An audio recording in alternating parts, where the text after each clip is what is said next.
Matahari pagi menyinari sawah yang menguning. Burung-burung berkicau riang di atas pohon jambu depan rumah Siti. Di sebuah desa kecil bernama Desa Cipager, Kabupaten Banyumas, Jawa Tengah, kehidupan masih berjalan sederhana.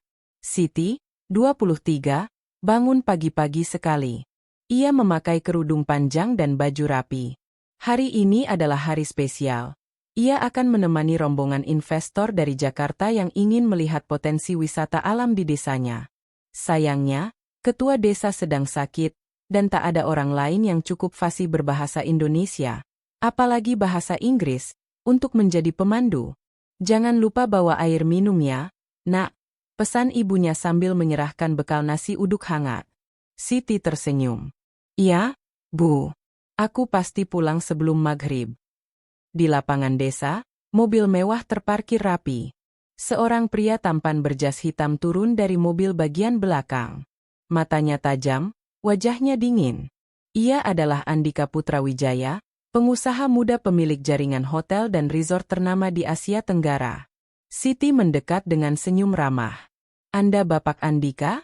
Saya Siti, saya yang akan menemani Anda hari ini. Andika menatapnya sejenak, lalu mengangguk singkat. Oke, kita mulai saja. Perjalanan mereka dimulai. Dengan sepeda motor butut milik ayahnya, Siti membawa rombongan tersebut ke lokasi-lokasi calon pembangunan resort. Ia menjelaskan setiap sudut desa dengan antusiasme tinggi. Ia tunjukkan air terjun kecil, sungai jernih, serta kebiasaan unik masyarakat lokal dalam merawat lingkungan. Andika awalnya cuek, namun perlahan, ia mulai tertarik bukan hanya pada potensi wisata, tapi juga pada Siti sendiri. Gadis itu tidak sombong meski punya banyak pengetahuan, tidak canggung meski berbicara dengan pebisnis kelas atas, dan memiliki cara bicara yang tenang namun meyakinkan. Pada siang hari, mereka beristirahat di bawah pohon besar. Siti menawarkan bekalnya kepada rombongan. Andika mencicipi nasi uduk buatan ibunya, lalu bertanya, "Siapa yang masak ini?" "Ibu saya," jawab Siti. "Beliau biasa jualan di pasar. Kalau lagi libur, saya bantu dia." Andika diam sejenak. Lalu ia bertanya, "Kalau kamu ditawarin kerja di Jakarta, mau nggak?" Siti tertawa pelan. "Buat apa? Saya kan harus bantu keluarga di sini." Andika tersenyum samar. "Kerjaanmu bakal gampang. Kamu cuma perlu temani saya, jadi asisten pribadi selama proyek ini berlangsung. Gaji bulanan 15 juta. Bonus kalau proyek sukses." Siti terdiam. 15 juta? Uang segitu bisa mengubah hidup keluarganya. "Saya pikir dulu, Mas." Malam harinya, Siti duduk di teras rumah, menatap langit malam. Ayahnya datang, membawa segelas teh hangat. "Ayah dengar tadi kamu dapat tawaran kerja." "Iya, Ayah. Gaji besar. Tapi aku harus ikut ke Jakarta. Dan aku belum kenal mereka betul." Ayahnya duduk di sebelahnya. "Nak, kalau rezeki udah datang, jangan ditolak. Tapi hati-hati juga. Dunia kota beda sama sini. Jagalah dirimu baik-baik. Apapun yang terjadi, ingat dari mana kamu berasal." Siti menatap ayahnya. Matanya berkaca-kaca. "Insya Allah, Ayah." Beberapa minggu kemudian, Siti sudah berada di kantor pusat Wijaya Group, mengenakan blazer putih dan rok abu-abu. Rambutnya disanggul rapi. Ia duduk di sebelah Andika saat rapat penting. Semua orang di kantor mulai membicarakannya. "Siapa tuh cewek baru di sebelah bos? Katanya dari desa. Tapi kok bisa jadi asisten pribadi?" Namun Andika tidak peduli dengan omongan orang. Ia semakin sering mempercayakan hal-hal pribadi pada Siti, mulai dari urusan bisnis hingga rencana liburan pribadinya. Bahkan ia sering mengajak Siti makan malam bersama di restoran mahal, dengan alasan diskusi strategi. Sementara itu, Siti mulai merasa aneh. Hubungan mereka tidak seperti hubungan atasan dan bawahan biasa. Ada kedekatan emosional yang sulit dijelaskan. Dan tanpa sadar, benih-benih cinta mulai tumbuh. Matahari pagi menyinari gedung pencakar langit di Jakarta. Di lantai 42 kantor Wijaya Group, Siti sedang memeriksa dokumen proyek resort di Desa Cipager. Ia sudah terbiasa dengan suasana perkantoran yang dinamis, meski terkadang masih merasa canggung sebagai orang luar dari dunia elit.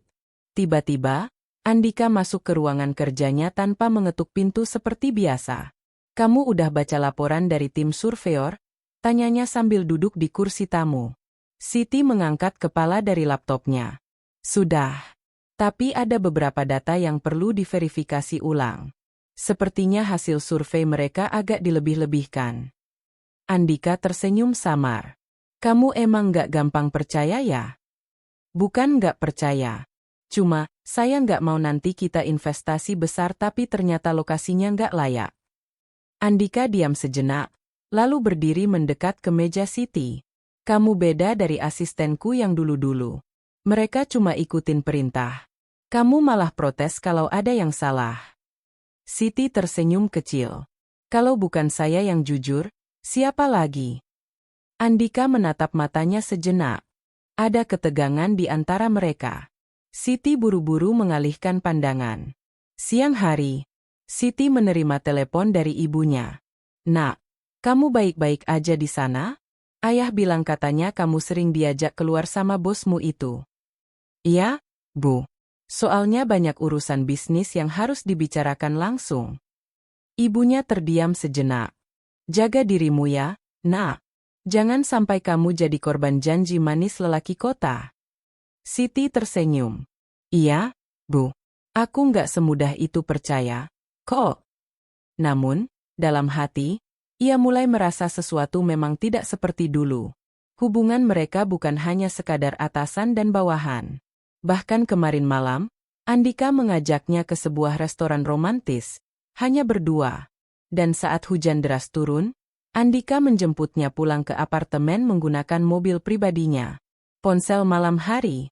Siti sedang menonton film di apartemen barunya, hadiah dari Wijaya Group untuk posisi strategisnya.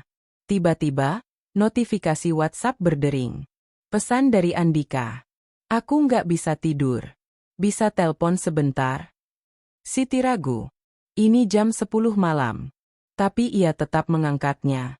"Mas Andika, ada apa? Masih belum tidur?" Di ujung sambungan, suara Andika terdengar pelan. "Aku cuma pengen dengar suaramu. Aku capek banget hari ini. Kepala aku sakit." Siti menghela napas. "Besok kan ada meeting besar. Tidurlah yang cukup." Andika diam sejenak. Lalu ia berkata, "Ada kamu di dekatku, rasanya lebih tenang." Siti terdiam. Hatinya berdebar. "Mas Andika, kita ini hubungannya atasan dan bawahan. Jangan main-main ya." Andika tertawa pelan. "Aku nggak main-main, Siti. Aku serius." Siti langsung memutuskan panggilan itu.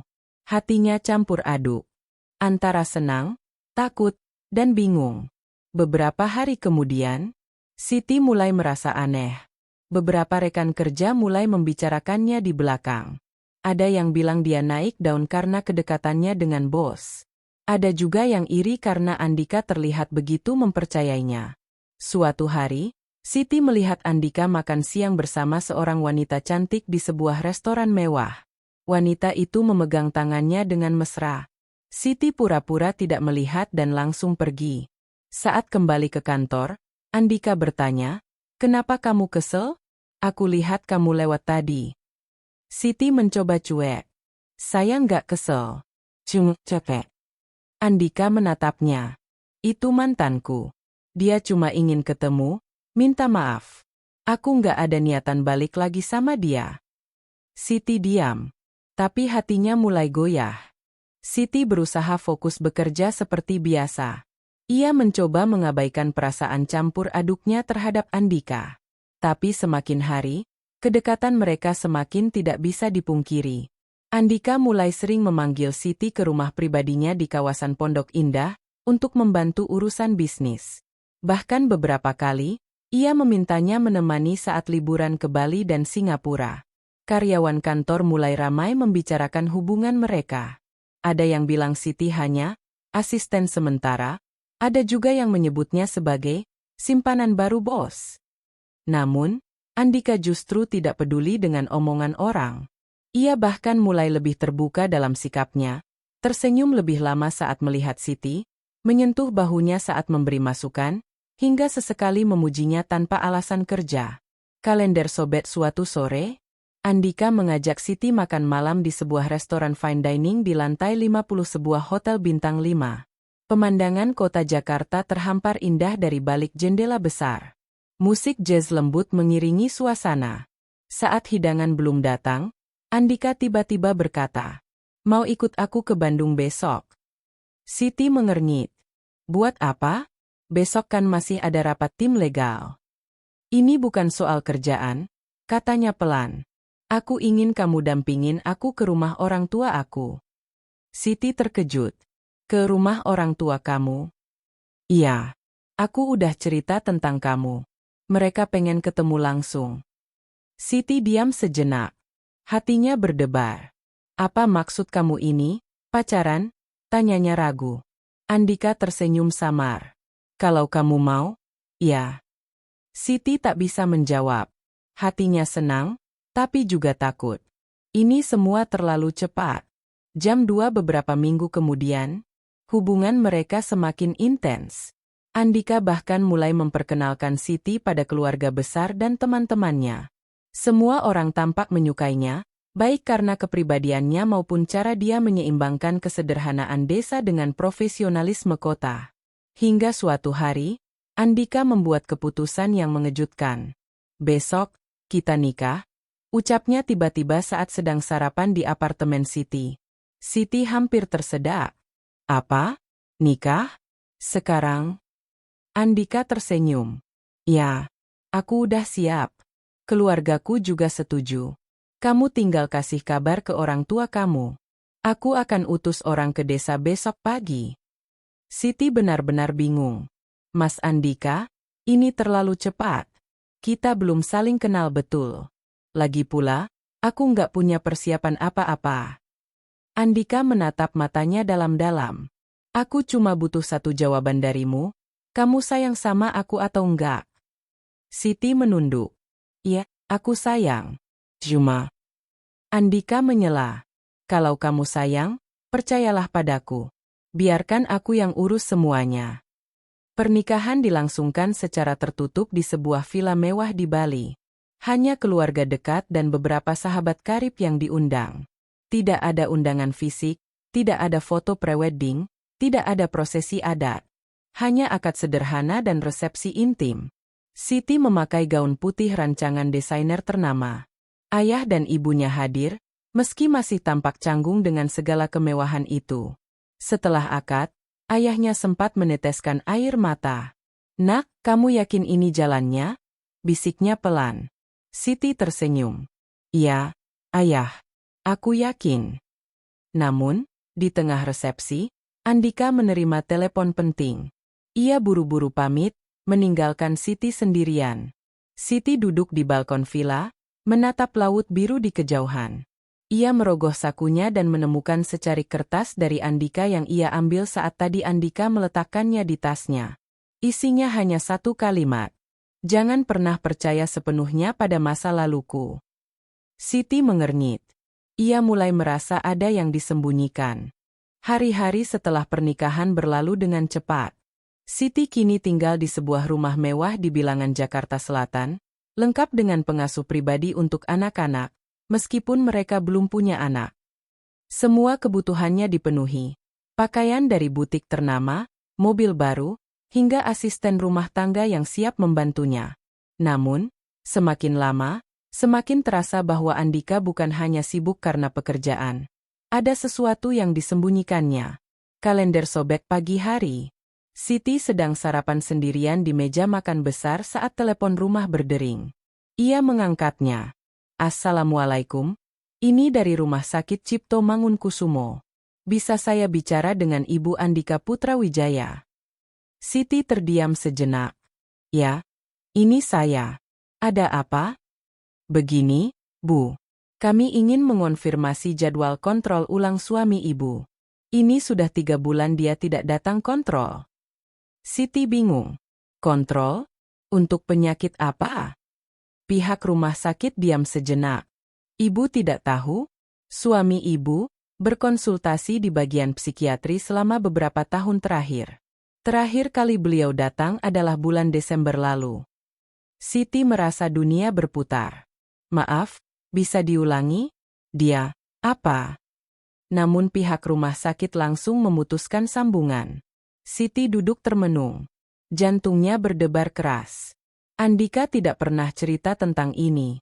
Bahkan selama pacaran dan pernikahan, ia tidak pernah menunjukkan gejala aneh atau gangguan mental.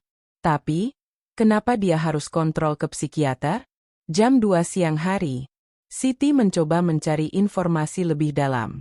Ia masuk ke ruang kerja Andika, mencari dokumen medis yang mungkin tersimpan.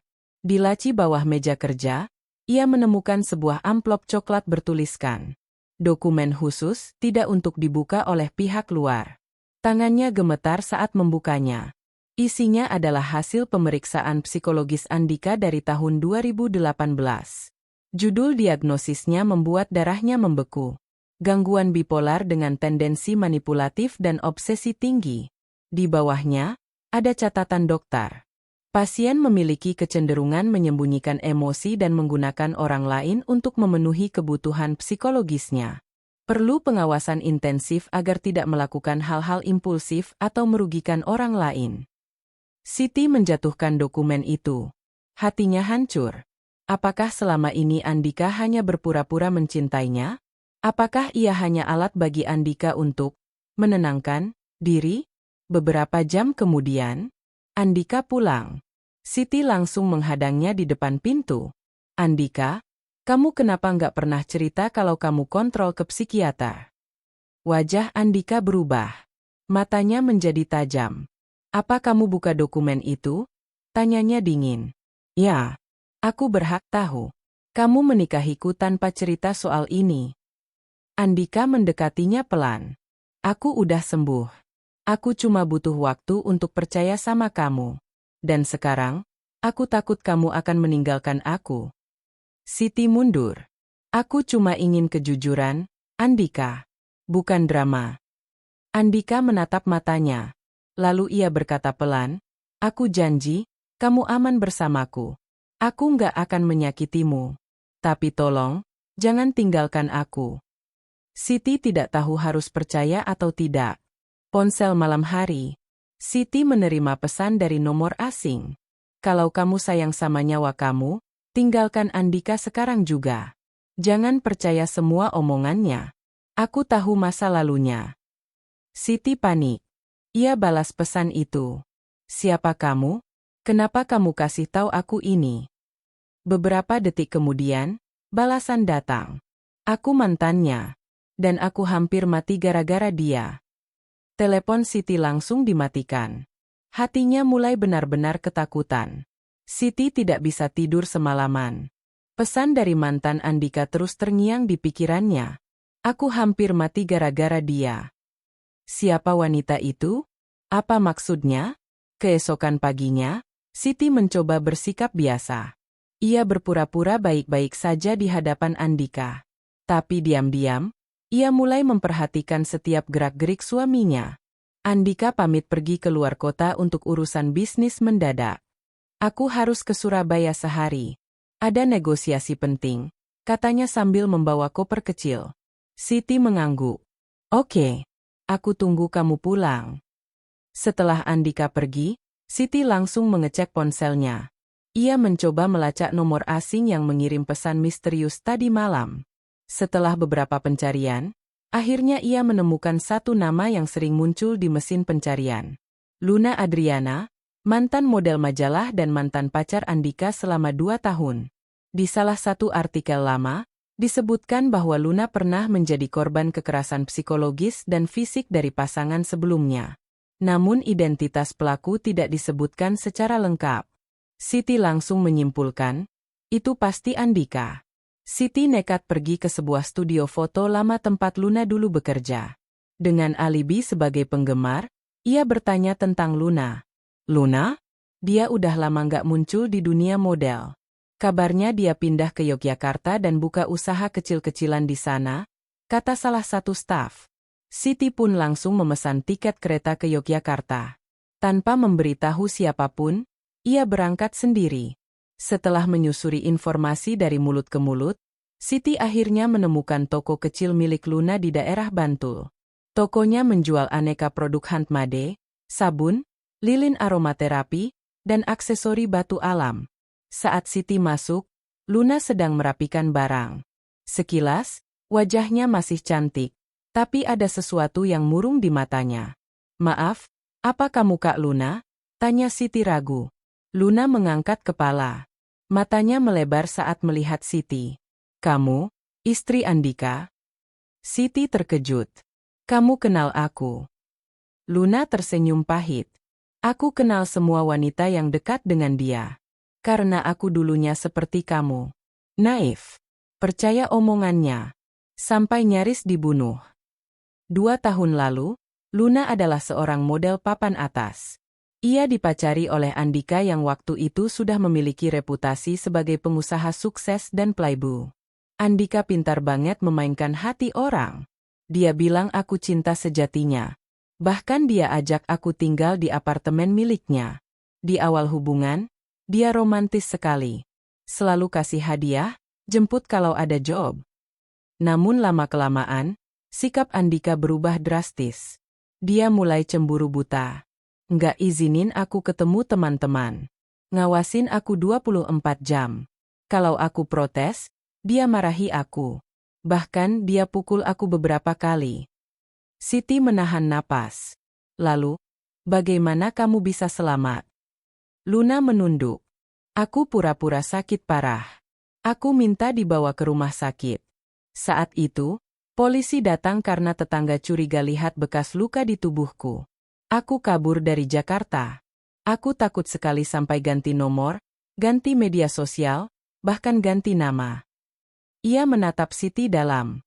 "Dan sekarang, kamu ada di situasi yang sama.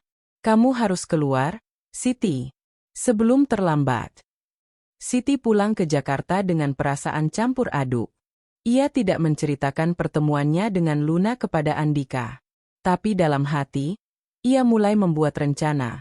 Rencana untuk keluar dari pernikahan yang terasa seperti penjara. Namun, ia tidak tahu bahwa Andika telah memasang kamera tersembunyi di ponselnya. Dan ia juga tidak tahu bahwa Andika sudah tahu tentang kunjungannya ke Yogyakarta. Siti pulang ke rumah dengan perasaan tidak tenang. Ia mencoba menahan air matanya sejak dari stasiun. Setelah sampai, ia langsung masuk kamar dan mengunci pintu. Ia membuka laptopnya dan mulai membuat dokumen berjudul "Surat ini aku buat jika sesuatu terjadi padaku." Isinya adalah cerita lengkap tentang hubungan gelap Andika, pengalamannya selama menikah, hingga pertemuannya dengan Luna di Yogyakarta. Ia menyimpan salinan dokumen itu di Google Drive, WhatsApp, dan email pribadi, dengan harapan jika sesuatu terjadi padanya, dunia akan tahu kebenarannya. Kalender sobek malam hari. Andika pulang lebih awal dari biasanya. Siti sedang memasak di dapur. Hatinya mulai gelisah karena sikap suaminya yang diam saja sejak tadi. "Andika, kamu nggak lapar?" tanyanya sambil menyendok nasi. Andika duduk di meja makan, tapi matanya tajam. "Kamu kemana kemarin?" Siti tersentak. "Apa? Aku cuma jalan-jalan sendirian." "Jangan bohong, Siti." Suara Andika mulai meninggi. "Aku tahu kamu ke Yogyakarta. Kamu ketemu siapa?" Siti mencoba tenang. "Aku nggak ketemu siapa-siapa. Aku cuma butuh waktu untuk sendirian." Andika berdiri, menepuk meja. "Jangan bohong padaku," bentaknya keras. Siti mundur takut. Ini kali pertama ia melihat amarah Andika meledak seperti ini. Andika mendekatinya. "Aku bisa lihat semua aktivitasmu, Siti. Aku tahu kamu buka file itu. Aku tahu kamu ketemu mantanku. Kamu berusaha meninggalkanku, ya?" Siti gemetar. "Aku hanya ingin kejujuran, Andika. Tapi kamu hanya kasih aku kepalsuan." Andika menarik tangannya kasar. "Kamu nggak bisa pergi. Kamu istriku. Kamu milikku." Siti menjerit. Ia mencoba lepas dari cengkeraman Andika, tapi gagal. Ia terjatuh dan membentur meja. Darah mengalir dari pelipisnya. Siti merangkak ke pojok ruangan, menangis. Ia ambil ponselnya dan buru-buru mengetik pesan darurat ke sahabat lamanya di desa. Kalau dalam 1 jam aku nggak kabari kamu lagi, tolong laporin ke polisi. Aku takut sekali. Andika melihat gerak-geriknya dan langsung merebut ponsel itu. Kamu masih berani-beraninya melawan aku. Ia melemparkan ponsel itu ke dinding. Layarnya pecah. Namun, sebelum dia sempat melakukan hal lain, Siti berhasil mengirim satu pesan terakhir ke kontak darurat otomatis yang sudah ia atur sebelumnya. Dengan napas tersengal, Siti berkata, Andika, kalau kamu benar-benar mencintaiku, kenapa kamu perlakukan aku kayak ini? Kenapa kamu takut kehilangan aku sampai begini? Andika berhenti. Matanya berkaca-kaca. Aku takut. Aku takut kamu akan tinggalkan aku, seperti semua orang yang pernah ada di hidupku. Siti menatapnya. Maka dari itu, biarkan aku pergi. Biar aku bantu kamu, dari jauh. Andika menangis. Ia jatuh berlutut. Aku nggak mau sendirian lagi, aku nggak kuat. Siti, meski sakit dan ketakutan, akhirnya perlahan mendekat dan memeluk Andika. Kamu nggak sendiri. Tapi kamu harus berubah, Andika. Kamu harus berobat. Aku janji akan tetap di sini, tapi dengan syarat. Kamu harus ikut terapi, dan biarkan aku pergi sebentar. Untuk istirahat. Andika menangis dalam pelukan Siti. Aku janji, aku akan berubah. Malam itu, Siti dibawa ke rumah sakit oleh tetangga yang mendengar teriakan dari dalam rumah. Polisi juga datang setelah sahabatnya di desa melaporkan pesan darurat yang diterimanya. Andika ditahan untuk sementara waktu. Namun karena tidak ada laporan resmi dari Siti dan ia menyatakan bahwa Andika akan menjalani terapi, kasusnya hanya berakhir dengan surat perjanjian damai dan rekomendasi wajib kontrol ke psikolog. Kalender sobet beberapa minggu kemudian. Siti memutuskan untuk pulang ke desa Cipager untuk sementara waktu. Ia ingin istirahat, menjernihkan pikiran, dan mengembalikan dirinya pada akar, tempat ia merasa aman. Di desa, keluarganya menyambutnya dengan hangat. Ibunya menangis saat melihat bekas luka di pelipis Siti. Kenapa kamu tahan sendiri semua ini? Tanya ibunya sedih. Siti menunduk. Aku masih sayang sama dia, Bu. Tapi aku nggak bisa biarkan diriku hancur begitu saja. Ayahnya menepuk punggungnya lembut. Kamu sudah kuat, Nak. Sekarang, fokus untuk pulih. Urusan hati, biarkan waktu yang jawab. Jam 2 di Jakarta. Andika mulai menjalani terapi intensif. Ia kembali ke dokter lamanya dan membuka diri tentang perasaannya terhadap Siti. Terapisnya mencatat perkembangan positif. Andika mulai mengakui kesalahannya dan bersedia bertanggung jawab atas emosi yang selama ini ia pendam. Ia juga mulai menulis surat untuk Siti. Surat yang penuh penyesalan, permintaan maaf, dan janji untuk menjadi lebih baik. Beberapa minggu kemudian, Andika datang ke desa. Ia membawa buku catatan hasil terapi dan satu amplop berisi surat untuk Siti. Siti ragu menerimanya. Tapi melihat perubahan sikap Andika, lebih tenang, lebih rendah hati, dan lebih jujur, ia memberinya kesempatan untuk bicara. Andika, kamu yakin kamu udah siap? Andika mengangguk pelan. Aku masih punya banyak hal yang harus aku perbaiki. Aku nggak bisa janji hidup kita bakal sempurna. Tapi aku janji, aku nggak akan ulangi kesalahan yang sama. Ia menyerahkan surat itu. Aku tulis semuanya di sini. Kalau kamu baca, kamu pasti tahu betapa besar penyesalan dan cintaku padamu. Siti menerima surat itu tanpa berkata apa-apa. Setelah malam itu, Siti tidak langsung membalas surat tersebut. Ia butuh waktu untuk memproses segalanya, luka fisik, trauma emosional, dan rasa takut yang masih tersisa. Namun, untuk pertama kalinya sejak pernikahannya, ia merasa memiliki kendali atas hidupnya kembali. Pintu pemulihan telah terbuka. Apakah ia akan kembali ke Andika? Atau apakah ia akan memilih hidup baru? Itu semua belum jelas. Matahari terbit menyinari sawah hijau di desa Cipager. Burung-burung berkicau riang, dan udara pagi masih segar seperti biasa.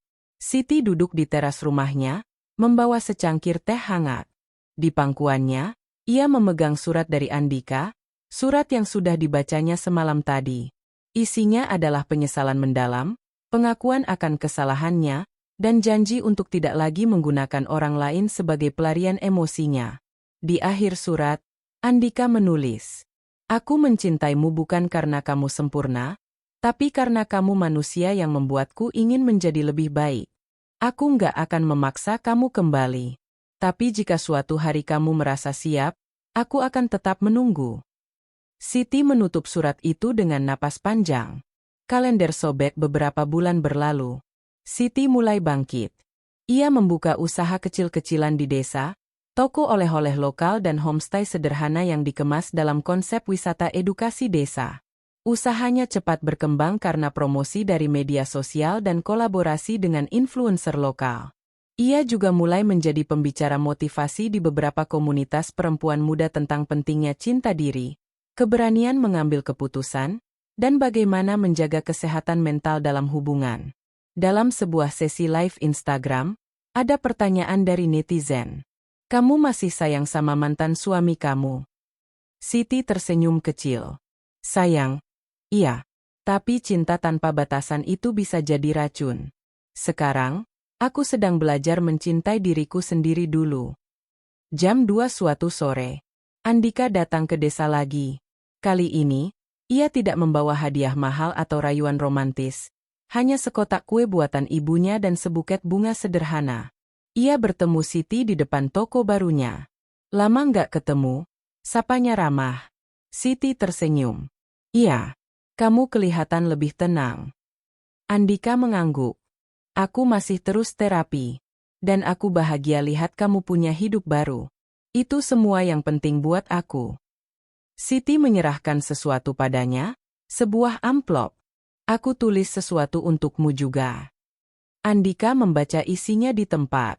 Surat itu berisi ucapan terima kasih, doa untuk pemulihan Andika, dan harapan agar mereka bisa saling melengkapi tanpa saling menyakiti. Dan di akhir surat tertulis, "Kalau suatu hari nanti kita dipertemukan lagi, biar itu jadi awal yang benar-benar baru." Andika tersenyum, matanya berkaca-kaca. "Terima kasih, Siti." Matahari terbit malam hari. Siti kembali ke teras rumah. Ia menatap langit penuh bintang. Ayahnya duduk di sebelahnya. "Ayah bangga sama kamu," katanya lembut. "Kamu udah berani melepaskan hal yang salah, dan memilih hidup yang benar, meski itu sakit." Siti tersenyum. "Aku masih belum tahu masa depanku. Tapi setidaknya, sekarang aku punya pilihan." Pesan terakhir. Cinta itu indah, tapi tidak selalu harus datang dari orang yang tepat. Kadang, kita harus belajar mencintai diri sendiri dulu, sebelum mencintai siapapun.